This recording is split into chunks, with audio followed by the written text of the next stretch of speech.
ಬೆಂಗಳೂರಿನಲ್ಲಿ ರಾತ್ರಿ ಸುರಿದಂತಹ ಮಳೆಗೆ ಬೆಂಗಳೂರಿನ ಜನ ತತ್ತರಿಸಿ ಹೋಗಿದ್ದಾರೆ. ನಿರಂತರ ಮಳೆಯಾಗ್ತಾ ಇದೆ. ಮನೆಗಳಿಗೆ ಜಲ ದಿಗ್ಬಂಧನವನ್ನು ಹಾಕಲಾಗಿದೆ. ವಾಹನಗಳು ಮುಳುಗಡೆಯಾಗ್ತಿದ್ದಾವೆ. ರಸ್ತೆಗಳೆಲ್ಲ ಹೊಳೆಯಂತಾಗಿದೆ.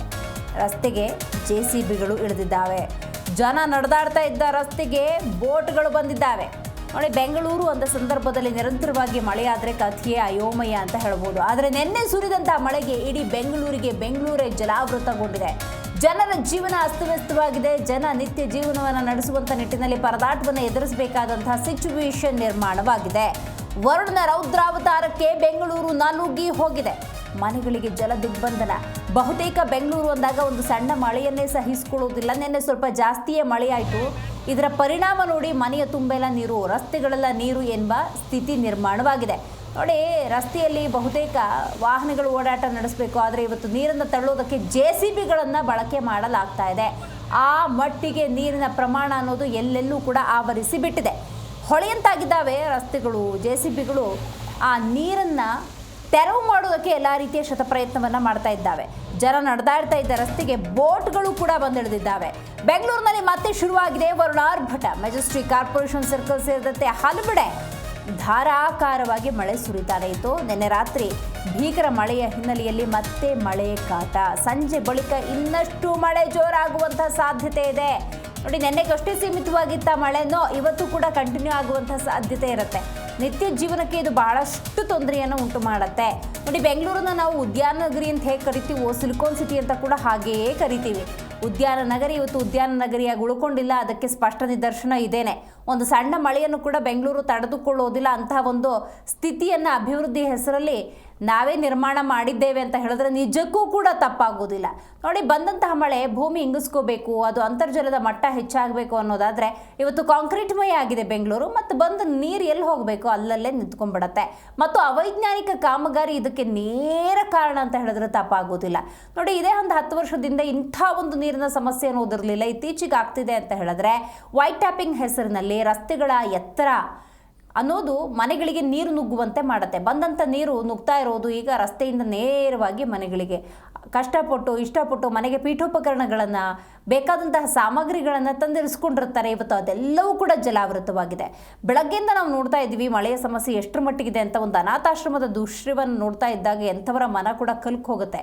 60-70 ವಯಸ್ಸಿನ ವೃದ್ಧರು ಇವತ್ತು ಚೇರ್ ಮೇಲೆ ಕುತ್ಕೊಂಡ್ಬಿಟ್ಟು ಕಾಲಿಟ್ಟರೆ ತಣ್ಣೀರು, ಕೊಳಚೆ ನೀರು ಅನ್ನುವಂಥ ಪರಿಸ್ಥಿತಿಯಲ್ಲಿ ತಮ್ಮ ನೋವನ್ನು ಅನುಭವಿಸ್ತಾ ಇದ್ರು. ನೋಡಿ, ಆ ದೃಶ್ಯವನ್ನೇ ನೀವು ಇಲ್ಲಿ ಗಮನಿಸ್ಬೋದು.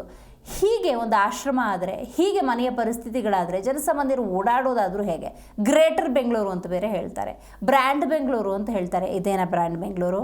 ಇದೇನಾ ಗ್ರೇಟರ್ ಬೆಂಗಳೂರು ಅನ್ನುವಂಥ ಪರಿಸ್ಥಿತಿ. ಇವತ್ತು ಅವೈಜ್ಞಾನಿಕ ಕಾಮಗಾರಿಗಳ ಪರಿಣಾಮ, ಕಾಂಕ್ರೀಟೀಕರಣದ ಪರಿಣಾಮವೇ ಇವತ್ತು ಭೂಮಿ ಒಂದು ಸ್ವಲ್ಪ ನೀರನ್ನು ಕೂಡ ಹೀರಿಕೊಳ್ಳುವಂಥ ಸಾಮರ್ಥ್ಯವನ್ನು ಕಳೆದುಕೊಂಡಿರುವುದು. ಹಾಗಾಗಿ ಇಂಥ ಒಂದು ಸಮಸ್ಯೆಗೆ ಸೂಕ್ತ ಪರಿಹಾರ ಏನು ಅನ್ನುವಂಥ ನಿಟ್ಟಿನಲ್ಲಿ, ಶಾಶ್ವತ ಪರಿಹಾರದ ನಿಟ್ಟಿನಲ್ಲಿ ಕಡೇ ಪಕ್ಷ ಈ ಕಾಂಗ್ರೆಸ್ ಹೇಗೆ ಆಡಳಿತ ನಡೆಸ್ತಾ ಇದೆಯಲ್ಲ, ಅವರಾದರೂ ಗಮನ ಹರಿಸ್ತಾರ, ಕಾದು ನೋಡಬೇಕಾಗಿದೆ. ಯಾಕಂದರೆ ಬೆಂಗಳೂರಿನ ಸಮಸ್ಯೆ ಅನ್ನೋದು ಇವತ್ತು ನಿನ್ನೆಯ ಸಮಸ್ಯೆ ಅಲ್ಲ. ಕಳೆದ ಹಲವಾರು ವರ್ಷಗಳಿಂದ ಒಂದಲ್ಲ ಒಂದು ಮಳೆಯ ಅವಾಂತರವನ್ನು ಜನಸಾಮಾನ್ಯರು ಎದುರಿಸ್ತಾನೆ ಇದ್ದಾರೆ.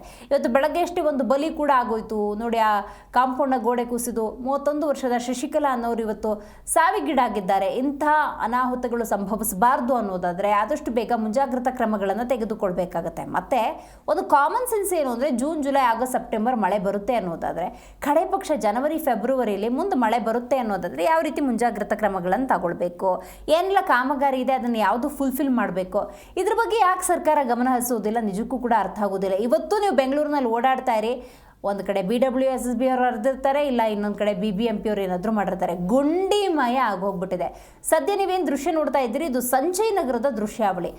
ನೇರ ಪ್ರಸ್ತುತ ಯಾವ ರೀತಿ ಧೋ ಅಂತ ಮಳೆ ಬೀಳ್ತಿದೆ ಅನ್ನೋದನ್ನು ಈ ದೃಶ್ಯದಲ್ಲಿ ಗಮನಿಸಬಹುದು. ಇದು ಕೇವಲ ಸಂಜಯ್ ನಗರದ ಪಾಡಲ್ಲ, ಬೆಂಗಳೂರಿನ ಬಹುತೇಕ ಕಡೆ ಧೋ ಅಂತ ಮಳೆ ಬರ್ತಾ ಇದೆ. ಇವತ್ತು ಕೂಡ ಹೆಚ್ಚಿನ ಮಳೆಯಾಗುವಂಥ ಸಾಧ್ಯತೆ ಇದೆ. ನೋಡಿ, ಒಂದು ಸಣ್ಣ ಮಳೆಗೆ ಬೆಂಗಳೂರು ತತ್ತರಿಸಿ ಹೋಗುತ್ತೆ ಅನ್ನೋದಾದರೆ, ಇವತ್ತು ಅತಿ ಹೆಚ್ಚು ಮಳೆ ಆಗುತ್ತೆ ಅನ್ನೋದಾದರೆ ಅದನ್ನು ಬೆಂಗಳೂರು ಹೇಗೆ ಅರಗಿಸ್ಕೊಡುತ್ತೆ, ಬೆಂಗಳೂರಿನ ಜನಜೀವನ ಹೇಗೆ ಅನ್ನೋದೇ ಸದ್ಯದ ಪ್ರಶ್ನೆ. ನೋಡಿ, ಈಗೇನೋ ನೋಡ್ತಾ ಇದ್ರಲ್ಲ, ರಸ್ತೆ ಒಂದು ಸ್ವಲ್ಪ ಚೆನ್ನಾಗಿದೆ ಅಷ್ಟೇ, ಅಲ್ಲೇ ಆಚೆ ಈಚೆ ಹೋಯಿತು ಅಂತ ಹೇಳಿದ್ರೆ, ರಸ್ತೆಗಳೆಲ್ಲ ಗುಂಡಿಮಯ, ಅದರಲ್ಲಿ ನೀರು ಅಂತ ಹೇಳಿದ್ರೆ ನಿಜಕ್ಕೂ ಕೂಡ ಜನಸಾಮಾನ್ಯರ ಪರಿಸ್ಥಿತಿ ಹೈರಾಣಾಗಿರುವುದರಲ್ಲಿ ಆಶ್ಚರ್ಯವೇ ಇಲ್ಲ. ಐಟಿ ಬಗ್ಗೆ ಹೆಚ್ಚಿನ ಮಾಹಿತಿಯನ್ನು ನಮ್ಮ ಪ್ರತಿನಿಧಿ ಮಂಜುನಾಥ್ ನೀಡುತ್ತಾರೆ. ಮಂಜು, ನಿನ್ನೆಯಿಂದ ಸುರಿದಂಥ ಭಾರಿ ಮಳೆಗೆ ಜನಜೀವನ ಸಂಪೂರ್ಣ ಅಸ್ತವ್ಯಸ್ತವಾಗಿದೆ. What is the weather report? Weather report ಏನು ಹೇಳುತ್ತೆ? ಇವತ್ತು ಕೂಡ ಅದೇ ಪ್ರಮಾಣದ ಮಳೆ ಏನಾದರೂ ಆಗುತ್ತಾ? ಮತ್ತು ಬೆಂಗಳೂರಿನ ಸದ್ಯದ ಪರಿಸ್ಥಿತಿ ಹೆಂಗಿದೆ? ಈಗ ಅತಿ ಹೆಚ್ಚು ನೀರು ತುಂಬಿಕೊಂಡಿರೋದ್ರಿಂದಾಗಿ ತೆರವು ಕಾರ್ಯ ಏನಾದರೂ ಆಗ್ತಿದೆಯಾ? ಜನಸಾಮಾನ್ಯರಿಗೆ ಸರ್ಕಾರದ ವತಿಯಿಂದ ಏನಾದರೂ ಸಹಕಾರ ಸಿಗ್ತಿದೆಯಾ ಮಂಜು? ದಿವ್ಯಾ, ಈ ಒಂದು ರಣಭೀಕರ ಮಳೆ ಅಂದ್ರೆ ತಪ್ಪಾಗಲ್ಲ. ಬೆಂಗಳೂರಿನಲ್ಲಿ ಸುರಿದಿರುವಂತಹ ಮಳೆ, ನಿನ್ನೆ ಒಂದು ಮಳೆಗೆ ಈಗಾಗಲೇ ಒಂದು ಮಹಿಳೆ ಸಾವನ್ನಪ್ಪುವಂತ ಕೆಲಸ ಕೂಡ ಆಗಿದೆ. ಗೋಡೆ ಬಿದ್ದು ಪರಿಣಾಮದಿಂದಾಗಿ ಸ್ಥಳದಲ್ಲೇ ಮೃತಪಡುವಂತ ಕೆಲಸ ಮಹಿಳೆಯದ್ದು ಆಗಿದೆ. ಇದ್ರ ಜೊತೆಗೆ ಬೆಂಗಳೂರಿನಲ್ಲಿ ಬಹುತೇಕ ಭಾಗದಲ್ಲಿ ಸುರಿದಿರ್ತಕ್ಕಂಥ ಮಳೆ, ನಿನ್ನೆ ರಾತ್ರಿ ಮೊನ್ನೆ ರಾತ್ರಿ ಸುರಿದಿರ್ತಕ್ಕಂಥ ಮಳೆಯಿಂದಾಗಿ ಸಾಕಷ್ಟು ಅನಾಹುತಗಳಾಗಿರುವಂತದ್ದು ಕೂಡ ಬೆಳಕಿಗೆ ಬರ್ತಾ ಇರುವಂತದ್ದು. ಅದರಲ್ಲೂ ಪ್ರಮುಖವಾಗಿ ಬೆಂಗಳೂರಿನ ವರಮಾವು ಬಳಿ ಇರುವಂತಹ ಸಾಯಿ ಲೇಔಟ್ ಏನಿದೆಯೋ, ಪ್ರತಿ ವರ್ಷವೂ ಕೂಡ ಇದೇ ಪರಿಸ್ಥಿತಿ ನಿರ್ಮಾಣ ಆಗತ್ತೆ. ಸಣ್ಣ ಪುಟ್ಟ ಮಳೆ ಬಂದರೂ ಕೂಡ ಸಾಯಿ ಲೇಔಟ್ಗೆ ಕೆರೆಯ ಕೋಡಿ ಹೊಡೆದು ಅಲ್ಲಿಂದ ನೀರು ಬಂದು 30ರಿಂದ 40 ಮನೆಗಳಿಗೆ ನೀರು ನುಗ್ಗುವಂತ ಕೆಲಸ ಆಗುತ್ತೆ. ಜೊತೆಗೆ ದೇವರು ಕಾಪಾಡುತ್ತಾನೆ ಎನ್ನುವಂತ ನಿಟ್ಟಿನಲ್ಲಿ ಆ ಒಂದು ಏರಿಯಾಗೆ ಸಾಯಿನಾಥನ ದೇವಾಲಯವನ್ನು ಕೂಡ ನಿರ್ಮಾಣ ಮಾಡ್ಕೊಂಡಿರ್ತಾರೆ. ಆ ಸಾಯಿನಾಥನ ದೇವಾಲಯವು ಕೂಡ ಜಲಾವೃತ ಆಗಿರುವಂತಹ ಘಟನೆ ಇವತ್ತು ಬೆಳಕಿಗೆ ಬಂದಿರುವಂತದ್ದು. ಇದ್ರ ಜೊತೆಗೆ ಅಲ್ಲಿನ ಸಂತ್ರಸ್ತರನ್ನ ತೆರವು ಮಾಡುವಂತ ಕೆಲಸ, ಅಂದ್ರೆ ಮನೆ ಒಳಗಡೆ ಇದ್ದಂತಹ ಜನರನ್ನ ಹೊರಗಡೆ ತರಬೇಕು, ಯಾವುದೇ ರೀತಿಯಂತ ತೊಂದರೆ ಆಗ್ಬಾರ್ದು ಎನ್ನುವಂತ ನಿಟ್ಟಿನಲ್ಲಿ ಬಿಬಿಎಂಪಿ ನೇಮಕ ಮಾಡಿದಂತಹ ಸಿಬ್ಬಂದಿಗಳು, ಅಗ್ನಿಶಾಮಕ ದಳ ಸಿಬ್ಬಂದಿಗಳು, ಸಿವಿಲ್ ಡಿಫೆನ್ಸ್ ನವರೆಲ್ಲರೂ ಕೂಡ ಅಲ್ಲಿನ ನಿರಾಶ್ರಿತರನ್ನ ಅಂದ್ರೆ ಸಂತ್ರಸ್ತರನ್ನ ಹೊರಗಡೆ ತರುವಂತ ಕೆಲಸವನ್ನ ಒಟ್ಟಾರೆಯಾಗಿ ಬೆಂಗಳೂರಿನಲ್ಲಿ ಈ ಒಂದು ಜಾಗದಲ್ಲಿ ಮಾಡಿರುವಂತದ್ದು.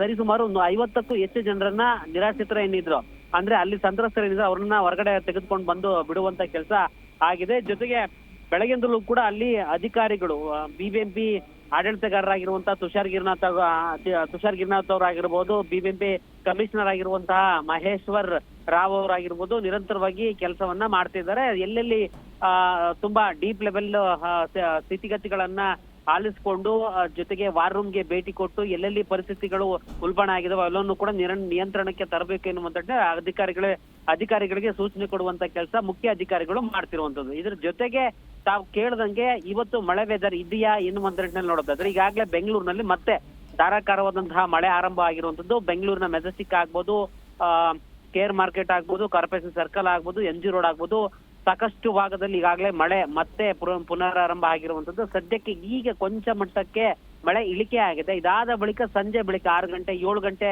ಬಳಿಕ ಧಾರಾಕಾರವಾದಂತಹ ಮಳೆ ಮತ್ತೆ ಬೆಂಗಳೂರಿಗೆ ಕಾಡಲಿದೆ ಎನ್ನುವಂತಹ ಮಾಹಿತಿಯನ್ನ ಹವಾಮಾನ ಇಲಾಖೆ ಅಧಿಕಾರಿಗಳಿಗಾಗಲೇ ಕೊಟ್ಟಿರುವಂತದ್ದು. ಇದನ್ನ ಹೊರತುಪಡಿಸಿ ಇವತ್ತು CM ಮತ್ತೆ DCM ಈಗ 4:30 5 ಗಂಟೆಗೆ ಎಲ್ಲೆಲ್ಲಿ ಮಳೆ ಬಿದ್ದಿದೆಯೋ, ಎಲ್ಲೆಲ್ಲಿ ಸಮಸ್ಯೆ ಆಗಿದೆ ಅಲ್ಲಿ ವಿಸಿಟ್ ಹಾಕುವಂತ ಕೆಲಸ ಮಾಡ್ತಾ ಇದ್ದಾರೆ. ಪರಿಶೀಲನೆ ಮಾಡುವಂತ ಕೆಲಸ ಸದ್ಯಕ್ಕೆ CM ಮತ್ತು DCM ಮಾಡ್ತಿರುವಂತದ್ದು. ದಿವ್ಯಾ, ಮಂಜು, ಈಗ ಒಂದು ಕಾಮನ್ ಸೆನ್ಸ್ ಏನು ಅಂತ ಹೇಳಿದ್ರೆ, ಜೂನ್, ಜುಲೈ, ಆಗಸ್ಟ್, ಸೆಪ್ಟೆಂಬರ್ ಅಂದಾಗ ಅತಿ ಹೆಚ್ಚು ಮಳೆ ಆಗುತ್ತೆ. ಬೆಂಗಳೂರಲ್ಲಿ ಹಾಗೂ ಹೀಗೂ ಅಂತ ಹೇಳೋಕ್ಕೆ ಆಗಲ್ಲ, ಯಾವಾಗ ಬೇಕಾದರೂ ಮಳೆ ಬರ್ಬೋದು. ಈ ಏಪ್ರಿಲ್ ಮೇ ಅಂದಾಗ ಒಂದು ಸ್ವಲ್ಪ ಮಳೆಗಾಲದ ಪೂರ್ವದ ಒಂದು ಮಳೆ ಡೆಫಿನೆಟ್ಲಿ ಬಂದೇ ಬರುತ್ತೆ ಅನ್ನೋದು ಕಾಮನ್ ಸೆನ್ಸ್. ಆದರೆ ಅದಕ್ಕೊಂದು ಪೂರ್ವ ತಯಾರಿಯನ್ನು ನೆಟ್ಟಗೆ ಮಾಡ್ಕೊಳ್ಳೋದಿಲ್ಲ ಅಂದರೆ ಜನ ಏನಂತಿದ್ದಾರೆ, ಈಗ ಸಹಾಯವಾಣಿ ತೆಗೆಯೋದಲ್ಲ, ಎಲ್ಲ ಕಾಮಗಾರಿಗಳನ್ನು ಮುಗಿಸಿ ಹಂಗೂ ಹಿಂಗೂ ಏನಾದರೂ ವ್ಯತ್ಯಾಸ ಆಯಿತು ಅಂದರೆ ಸಹಾಯವಾಣಿ ತಗೋಬೇಕೇ ಹೊರತು ಈಗ ಯುದ್ಧ ಕಾಲದಲ್ಲಿ ಶಸ್ತ್ರಾಭ್ಯಾಸ ಮಾಡಬಾರ್ದು ಮಂಜು.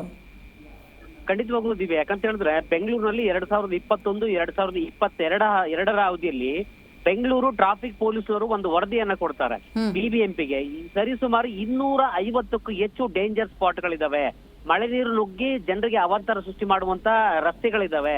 ರಸ್ತೆಗಳಿಗೆ ಮಳೆ ನೀರು ನುಗ್ಗಿ ಸಾಕಷ್ಟು ವಾಹನಗಳು ಅಲ್ಲೇ ಧೃತಿಗೆಡುವಂತ ಕೆಲಸ ಆಗುತ್ತೆ, ಮಳೆಯಲ್ಲಿ ಮುಳುಗುವಂತ ಕೆಲಸ ಆಗುತ್ತೆ ಅನ್ನುವಂತಲ್ಲಿ ಒಂದು ರಿಪೋರ್ಟ್ ಅನ್ನ ಕೊಡ್ತಾರೆ. ಅದೇ ರಿಪೋರ್ಟ್ ಇವತ್ತು ಬಿಬಿಎಂಪಿ ಕಮಿಷನರ್ ಅವರು ಕೈಲಿ ಇಟ್ಕೊಂಡು ಇಷ್ಟೇ ಸ್ಪಾಟ್ಗಳಿದಾವೆ ಅನ್ನುವಂತ ಹೇಳಿಕೆಯನ್ನ ತಿರುಚುವಂತ ಕೆಲಸ ಮಾಡ್ತಾರೆ. ಅದರ ಮಾಧ್ಯಮದವರಿಗೆ ಪ್ರಶ್ನೆಗೆ ಉತ್ತರ ಕೊಡಕ್ ಆಗದೇನೆ ತಬ್ಬಿಬ್ಬಾಗುವಂತ ಕೆಲಸ ಮಾಡ್ತಿದ್ದಾರೆ. ಅಂದ್ರೆ ಇವರ ಅಧಿಕಾರಿಗಳು ಎಷ್ಟರ ಮಟ್ಟಿಗೆ ಕೆಲಸ ಮಾಡ್ತಾರೆ ಎನ್ನುವಂತ ನಿಟ್ಟಿನಲ್ಲಿ ಸೂಕ್ತವಾದಂತಹ ಉದಾಹರಣೆ ಅಂದ್ರೆ ಇಷ್ಟು ತಪ್ಪಾಗಲ್ಲ. ಅಧಿಕಾರಿಗಳು ಕೇವಲ ಮಳೆ ಬೀಳುವಂತ ಸಂದರ್ಭದಲ್ಲಿ ಆಕ್ಟಿವ್ ಆಗ್ತಾರೆ ಹೊರತು ಮುಂಜಾಗ್ರತಾ ಕ್ರಮವಾಗಿ ನಾವು ಎಲ್ಲೆಲ್ಲಿ ಸ್ಪಾಟ್ಗಳಿದಾವೆ, ಡೇಂಜರ್ ಸ್ಪಾಟ್ಗಳಿದಾವೆ ಅವನ್ನ ಸರಿಪಡಿಸುವಂತ ಕೆಲಸ ಆದ್ರೆ ಎಲ್ಲಿ ಈಗ ಸಾಯಿ ಲೇಔಟ್ ಆಗ್ಬೋದು, ರಿಚ್ಮಂಡ್ ಸರ್ಕಲ್ ಆಗ್ಬೋದು, ಸೇರಿದಂತೆ ಡಬಲ್ ರೋಡ್ ಆಗ್ಬೋದು, ಶಾಂತಿನಗರ ಆಗ್ಬೋದು, ಬೆಂಗಳೂರಿನ ಹೊರಭಾಗದಲ್ಲಿ ಈಗೇನ್ ಮೆಟ್ರೋ ಕಾಮಗಾರಿ ನಡೀತಾ ಇದೆ, ಸರ್ಜಾಪುರ ಸೇರಿದಂತೆ ನಾನಾ ಭಾಗದಲ್ಲಿ ಈಗ ಅವಾಂತರ ಸೃಷ್ಟಿಯಾಗಿದೆ. ಅವೆಲ್ಲವೂ ಕೂಡ ಡೇಂಜರ್ ಸ್ಪಾಟ್ ಎನ್ನುವಂತ ಪೊಲೀಸ್ ಇಲಾಖೆ ಟ್ರಾಫಿಕ್ ಪೊಲೀಸರು ರಿಪೋರ್ಟ್ ಕೊಟ್ಟಿದ್ದಾರೆ. ಇವೆಲ್ಲವೂ ಮೊದಲೇ ಗುರ್ತಿಸಿಕೊಂಡು ಅವನ್ನ ಸರಿಪಡಿಸಿದ್ರೆ ಈ ಸಲ ಸಮಸ್ಯೆ ಆಗ್ತಾನೆ ಇರಲಿಲ್ಲ. ದಿವ್ಯಾ, ಥ್ಯಾಂಕ್ ಯು ನಿಮ್ಮೆಲ್ಲ ಮಾಹಿತಿಗಾಗಿ ಮಂಜುನಾಥ್.